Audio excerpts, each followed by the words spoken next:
First of all, we will discuss about computer variables and data types. There are several types of data which we deal in regular basis in our computer programs, and we can classify those data in mainly two categories. One is numeric data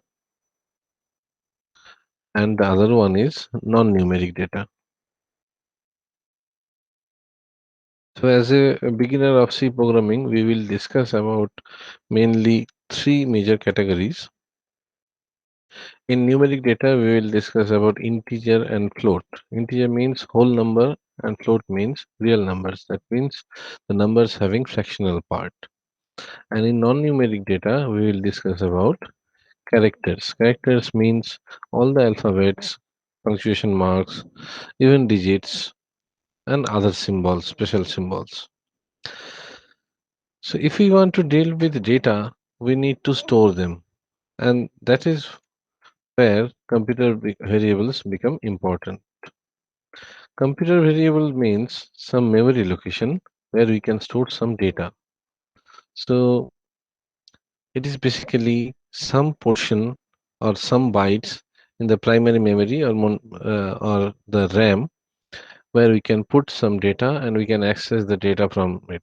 That means we can update the data, we can fetch the data from that particular memory location.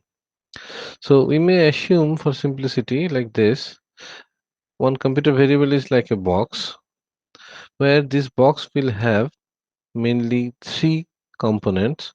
One, the name of the box.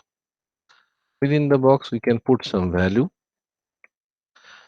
and every memory location will have some address. So, so what is a computer variable? It's a named memory location. And sorry, and how to create a named memory location? Suppose if we want to create some integer variable, we can write like integer x. So when we write integer x in computer memory, one box is created and it will be named as x. Now when we put some value, say x equals to 5, this value will be stored in this variable. For simplicity, we are not currently discussing about the address of any variable. Later we will come to know what is it. Similarly, if we want to deal with real numbers, that means numbers having fractional parts, we can create float variables. Say float y, and we put say 6.5 within it. So here we have declared the variable and also initialized it. And the same thing we have done in this case in two different lines. So we can merge these two lines in a single line like this. So in the same way, another variable will be created and its name would be y. And while creation we have initialized it, so the value will be stored in it. If we want to create some character variable and put some value within it, then we have to write the character literal or character constant within single quotation mark. Otherwise, the computer will get confused, and if we don't put this single quotation mark, the computer will assume a to be a variable, and it will generate an error that a has not been declared. Okay. So in the same way, some box or some set of bytes will be created into the computer memory. Now, for your information, we have to keep in mind the integer variables requires 2 bytes of memory if we are working in DOS environment, or it will consume 4 bytes of memory if we are using UNIX family compilers. But in both of these two cases, DOS or UNIX, float will take 4 bytes of memory and character will consume 1 byte of memory. Okay. So let's see how this kind of code works. So here I have created one simple program where I have taken three variables of three different types. I have initialized them and then I have simply printed them. Okay. So you must be aware of this format specifiers. The basic rule of printf statement is that whatever we type within this double quotation mark, everything will be printed as it is on screen, except if something starts with a backslash or percentage sign. So these backslash are escape sequences. So they have specific meaning. Slash n means new line. Slash t, if I put a slash t, it will be equivalent to a tab like this.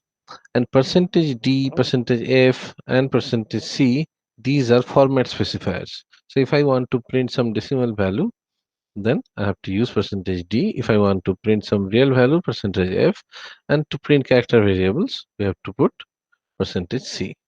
So let's run the code.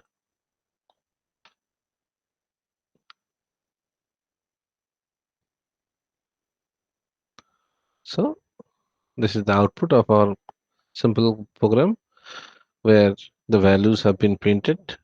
There is nothing complex, there is no complexity in it. So you can see the values have been printed.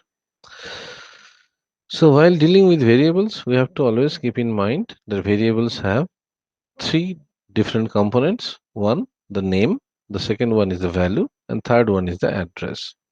Now, what is the address? If we assume this is our primary memory or RAM, so the RAM is basically a collection of bytes.